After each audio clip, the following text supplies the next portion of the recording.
They laughed at her in public, as if her worth was nothing but a joke. Each word thrown at her cut deeper than a knife, stripping her of dignity. Her hands trembled not from weakness, but from the unbearable shame forced upon her. She wanted to scream, yet silence chained her voice, making her humiliation louder. Every eye that judged her carved another wound into her spirit. But behind those silent tears, a storm of truth was waiting to break. What happened next shocked everyone and set off a chain of events no one saw coming. Stay with me. This is a story you need to hear. Before we start the story, comment below and let us know where in the world you're watching from today. And if you find this story impactful, don't forget to subscribe for more. The terminal was alive with noise, yet somehow beneath it all, there was a hush, a quietness only the lonely could hear. The steady hum of escalators, the metallic roll of luggage wheels across the tiled floor, and the faint crackle of announcements echoed together like a restless song. Travelers hurried past in different directions, some with eager smiles, some with tense frowns, and some simply numb with fatigue. For a young girl sitting on a bench near gate C-17, every sound felt heavier than it should, pressing down on her chest as though the whole airport carried the weight of judgment. Her name was Rachel, only 17, but her eyes often looked older, like they had seen too much too early. She wore a simple denim jacket, sleeves rolled slightly to cover the thin gold bracelet on her wrist, a gift from her late grandmother. She held her boarding pass in both hands, gripping it so tightly it wrinkled at the edges. This wasn't just a ticket to another city. It felt like a fragile promise, a key to a door she had been desperate to walk through. Rachel wasn't traveling for leisure. Her mother had managed to save just enough to send her to visit her aunt in Atlanta, a woman who had always whispered that opportunity waited beyond the narrow streets of their hometown. For Rachel, the trip was more than a flight. It was an escape. It was a possibility. It was proof that the world could open its arms to her, not just turn its back. Yet, even here, in a place filled with strangers, Rachel felt eyes follow her. The color of her skin always seemed to walk into the room before she did, introducing her before she had a chance to speak. She had grown used to the subtle looks, the double takes, the faint curl of lips that never reached kindness. But the airport magnified everything. Every glance felt sharper. Every voice that rose seemed to cut closer. She tried to breathe deeply, reminding herself that she belonged here as much as anyone else. She repeated it in her mind like a quiet prayer. I belong here. I belong here. Still, the ache in her chest didn't leave.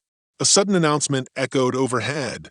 Flight 326 to Atlanta, boarding in 20 minutes at gate C-17.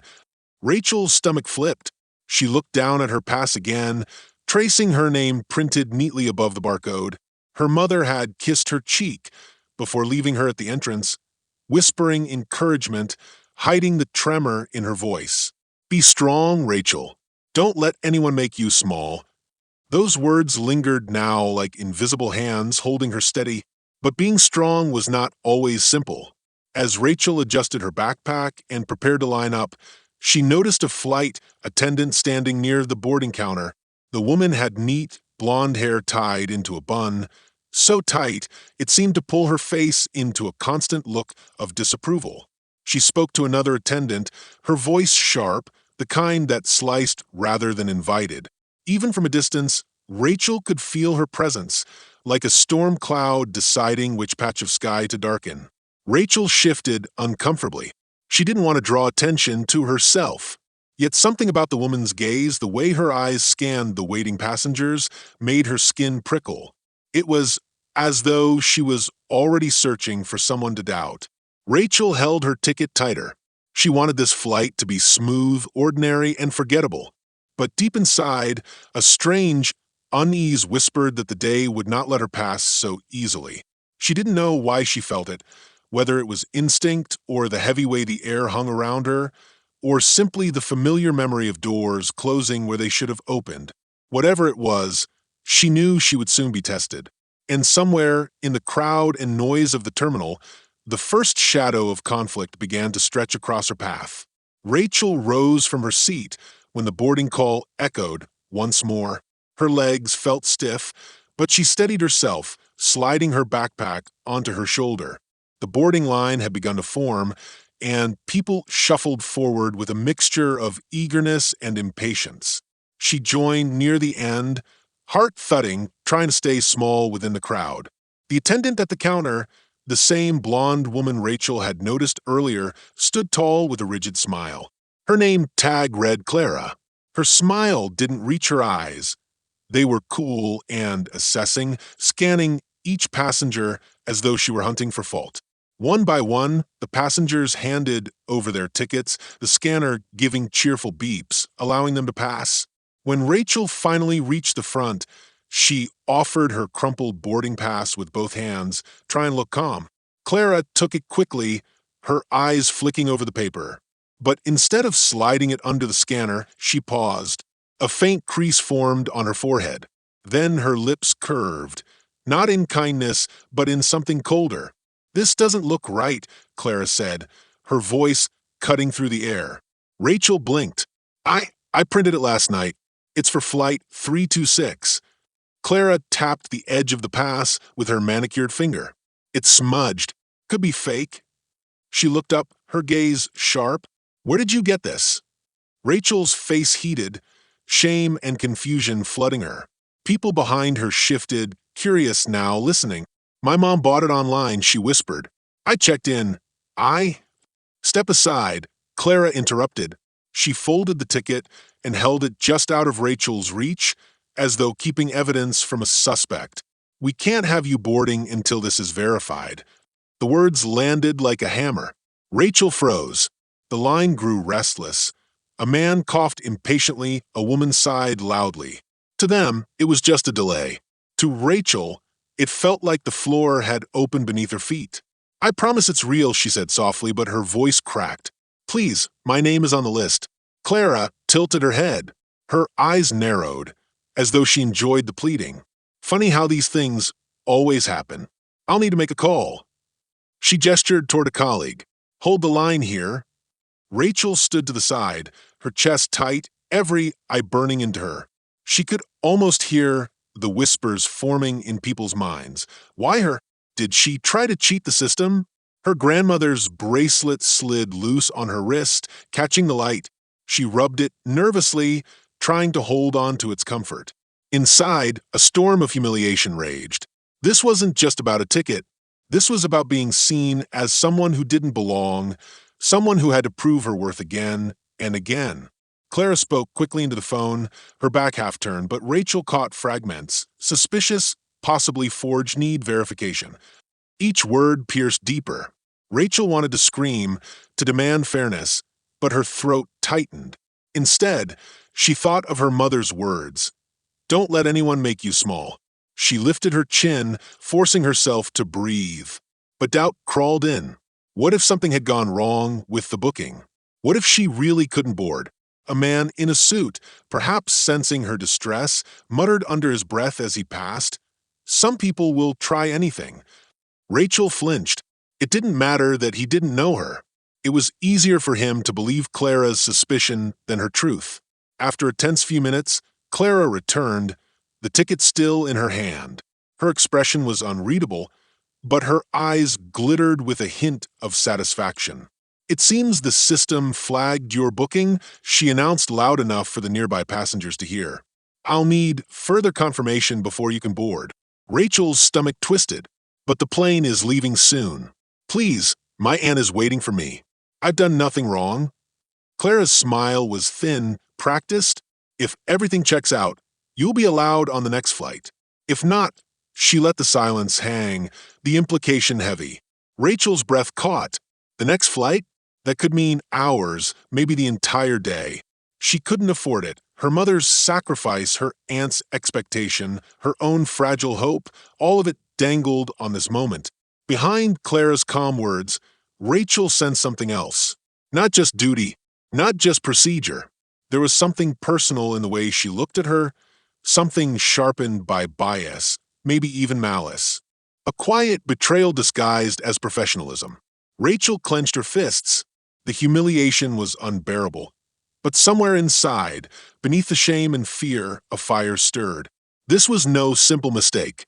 It was the beginning of something bigger, something that would test not only her patience, but her strength. She didn't know it yet, but one phone call, one desperate call, would soon change everything. And when it did, Clara's cold confidence would shatter. Rachel sat on the hard plastic chair near the gate, her backpack clutched to her chest as though it could shield her from the stairs. Around her, the world moved quickly. Passengers still boarded, announcements blared, families laughed in hurried conversations. But for Rachel, time slowed into a heavy, suffocating pause.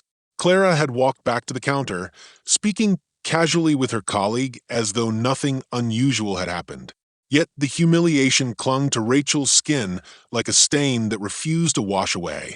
Her phone buzzed in her pocket. She fumbled it out, her hands trembling.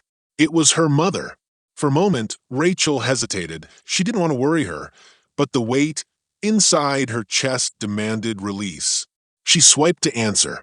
"Rachel, have you boarded yet?" her mother asked, her voice warm, but carrying the quiet strain of someone who had worked too many shifts and held too many worries close. Rachel swallowed hard. "Not yet, Mom." "What do you mean? The flight should be leaving soon." Rachel's throat tightened. They said there's something wrong with my ticket. The flight attendant took it.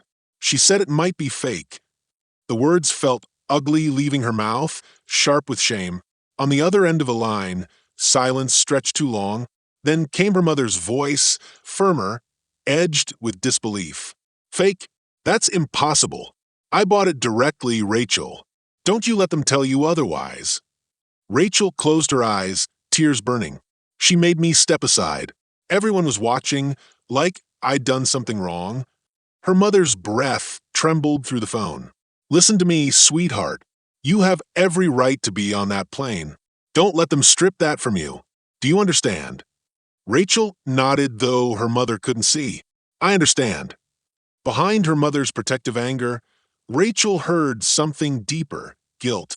Her mother had given up meals, skipped doctor's appointments, stretched every dollar just to make this trip possible. And now that sacrifice felt fragile, like it could shatter in Clara's hands.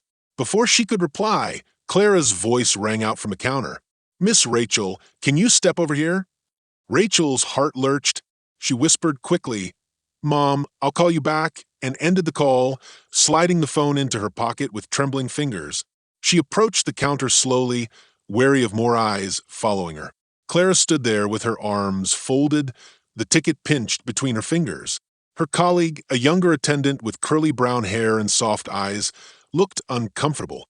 "We've contacted security to double-check your booking," Clara said smoothly, her voice carrying just enough volume to be heard by nearby passengers. "Until then, I'm afraid you'll have to wait." Rachel's cheeks burned. "But I didn't do anything wrong. My mother—" Clara cut her off with a tilt of her chin. "Procedures exist for a reason. You understand, don't you?" The younger attendant, whose name tag read Emily, shifted uneasily. She glanced at Rachel, her voice hesitant. "Clara, maybe we should scan her name again. It could be a system error." Clara's eyes flicked toward her colleague, sharp and warning. "I've already checked." Rachel caught that glance. It was quick, but full of meaning, authority pressing down, silencing dissent. And in that moment, Rachel saw something. Emily wasn't convinced. She wanted to help, but fear kept her tethered to Clara's control. "Please," Rachel said softly, her voice breaking despite her effort to stay strong.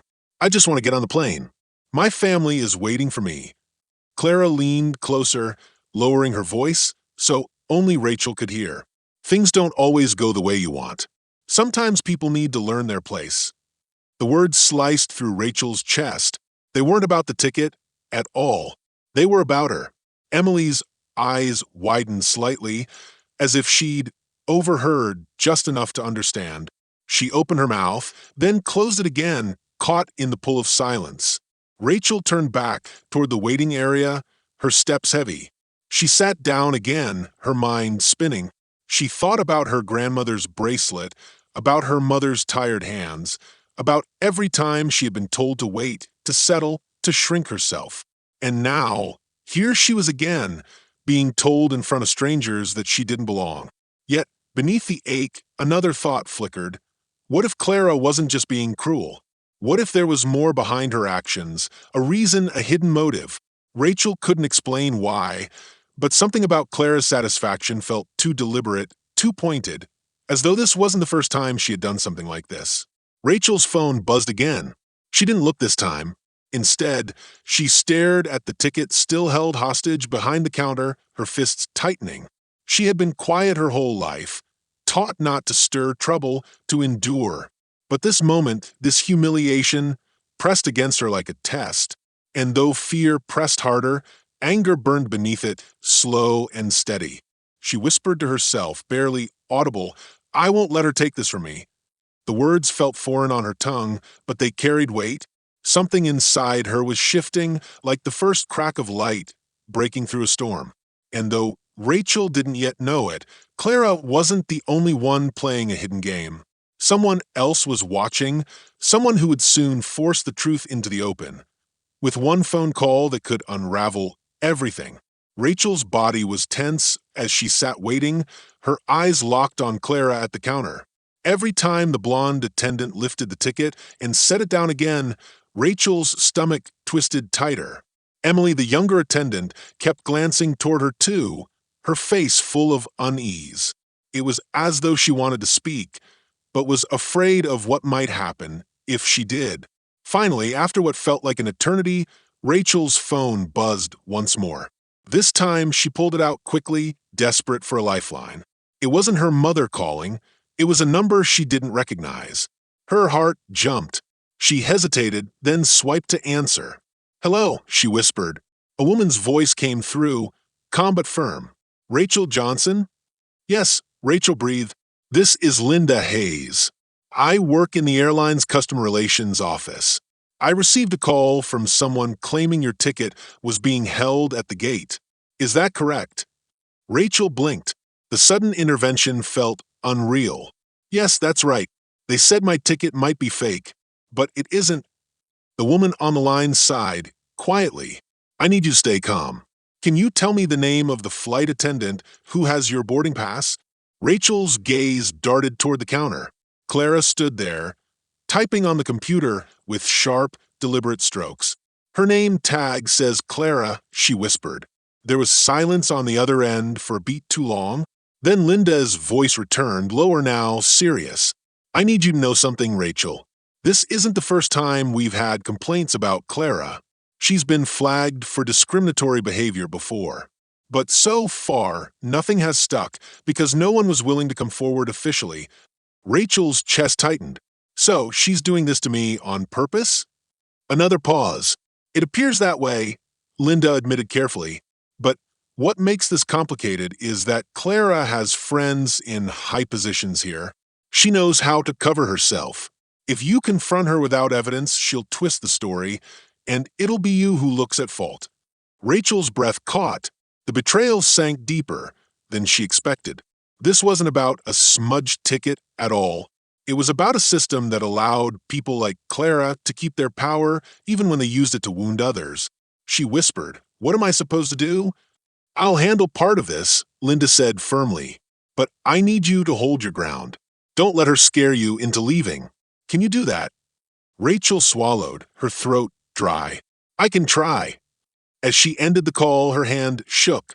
The weight of Linda's words pressed hard against her chest. Clara wasn't just one cruel woman. She was part of something larger, something that had layers of protection. Rachel sat in silence, her heart pounding. And then another thought hit her. Who had called Linda in the first place? She hadn't made that call. Neither had her mother, as far as she knew. Someone else had stepped in. Her eyes flicked toward Emily. The younger attendant was watching her again, but when their eyes met, Emily quickly looked down. A realization crept in. It had to be her.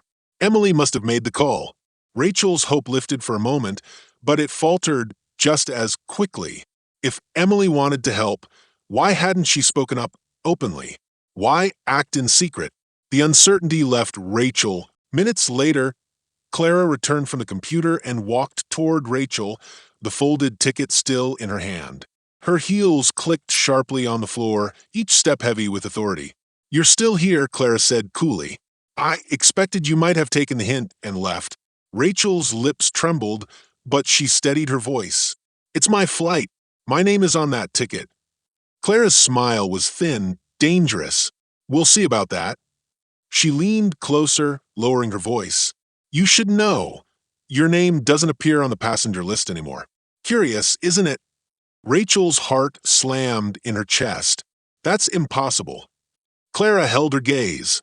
"Maybe, or maybe not. Sometimes names disappear when the system catches inconsistencies."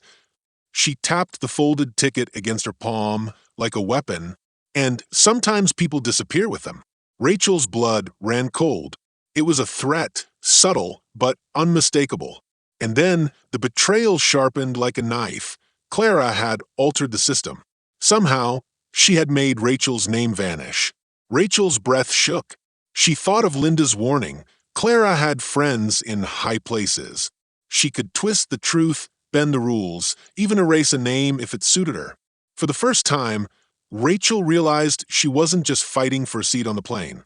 She was fighting against a hidden network of power that wanted her small, silent, and gone. And worst of all, she didn't know if Emily, the one person who might be trying to help her, could be trusted at all, or if she too had secrets of her own. Rachel sat frozen, her breath shallow as Clara's words echoed in her ears. "Your name doesn't appear on the passenger list anymore." Her mind spun.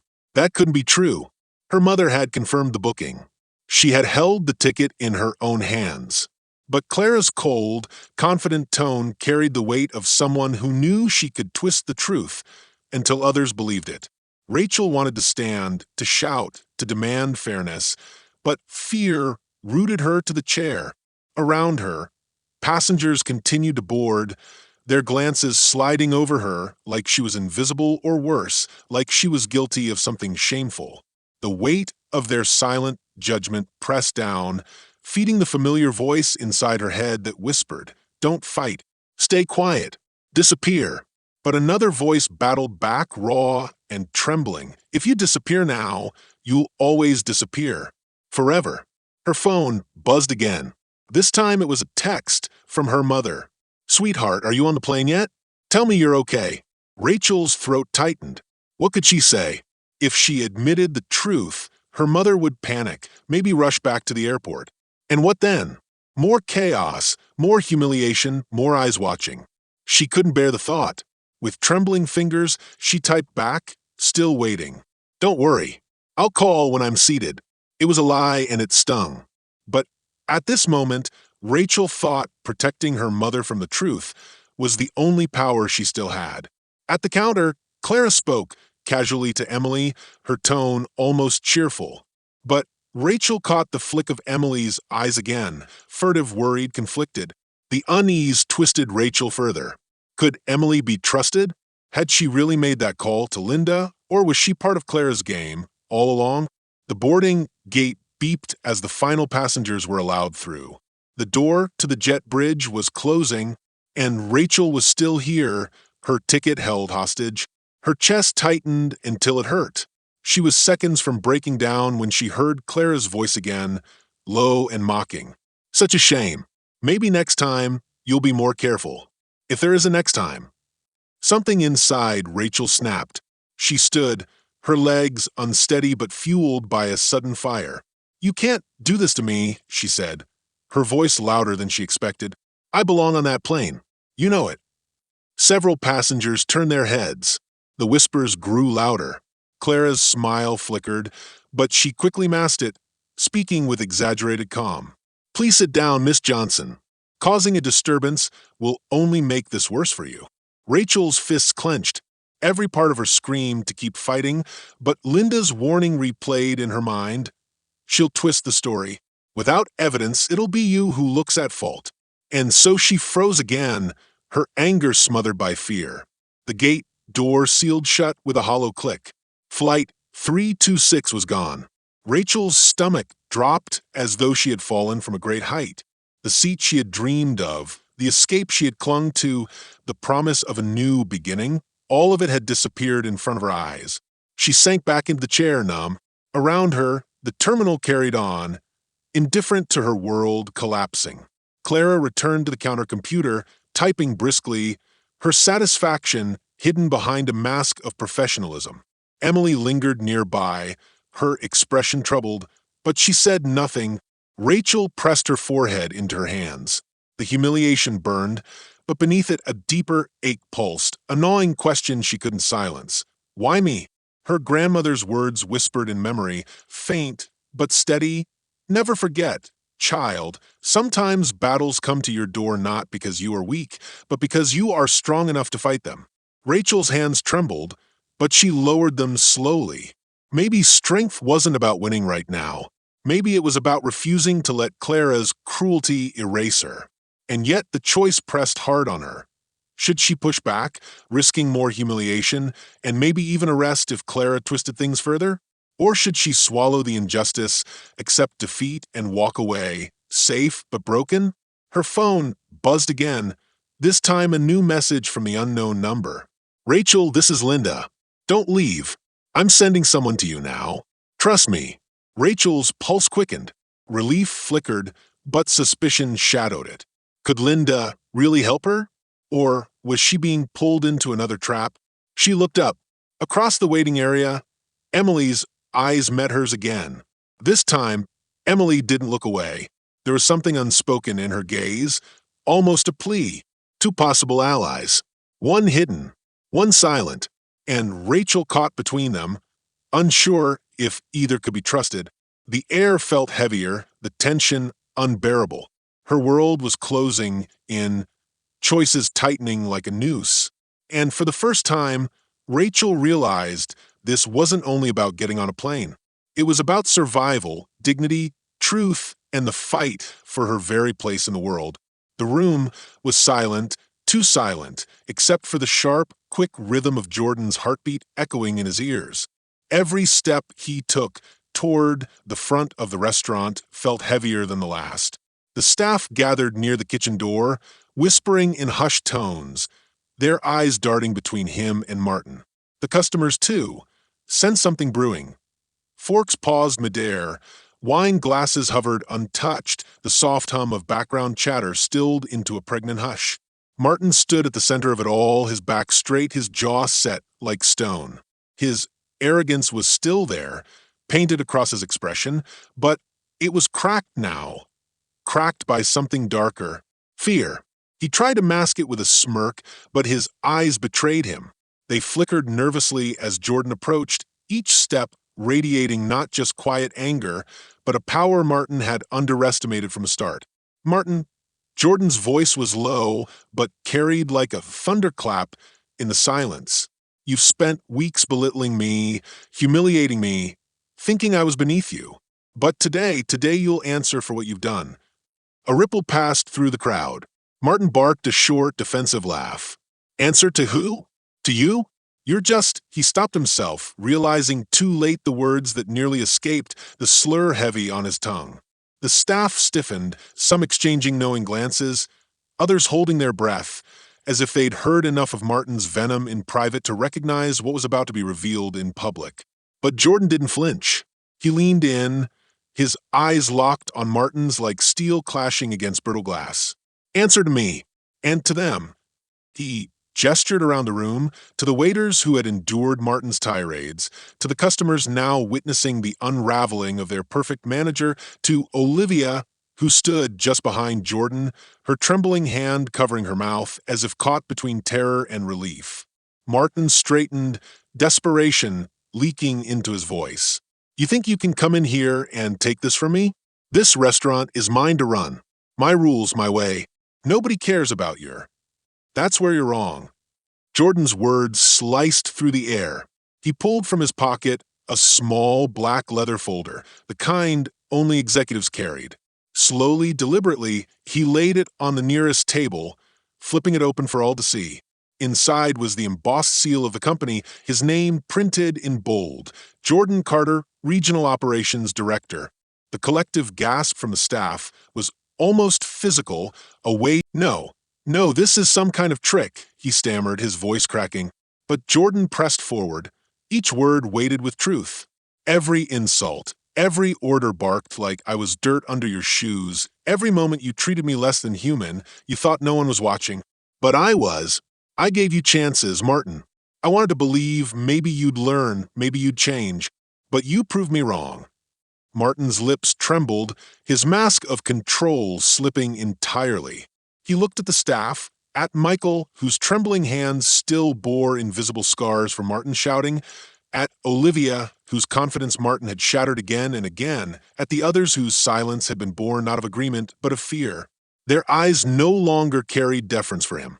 They carried judgment, disgust, freedom. Please, Martin finally whispered, his arrogance crumbling into something pathetic. You don't understand this job, it's all I have. His voice cracked on the last word, trembling with desperation. Jordan's chest tightened. For a fleeting moment, he saw the raw truth behind Martin's cruelty, a man drowning in his own insecurities, lashing out to feel powerful.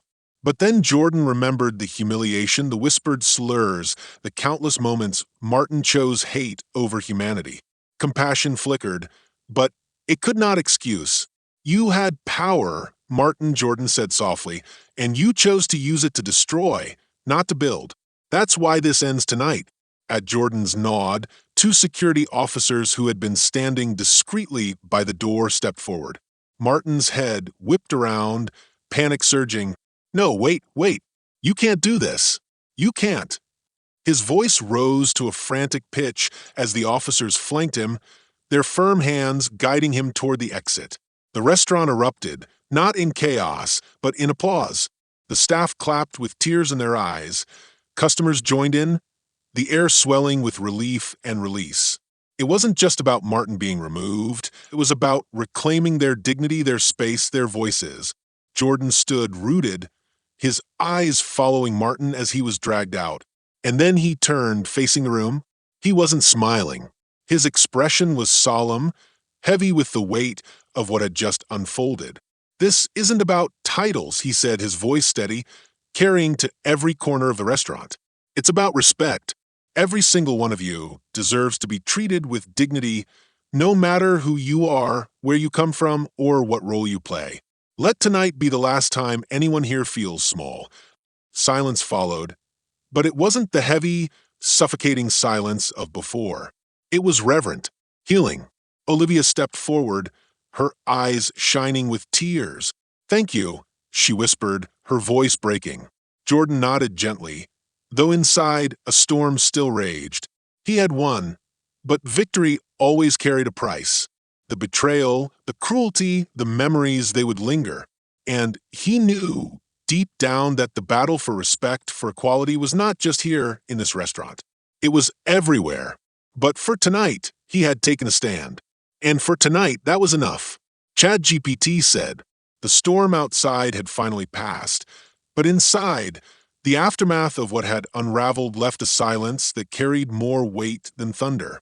James stood at the center of the restaurant, his chest still heaving from the confrontation, his heart carrying both relief and sorrow. The truth had been laid bare, every betrayal, every false mask, every whispered lie, and now all that remained was the wreckage of choices, of pride, and of wounds too deep to ignore. The manager, Robert, sat slumped in a chair, his arrogance shattered, his words reduced to silence.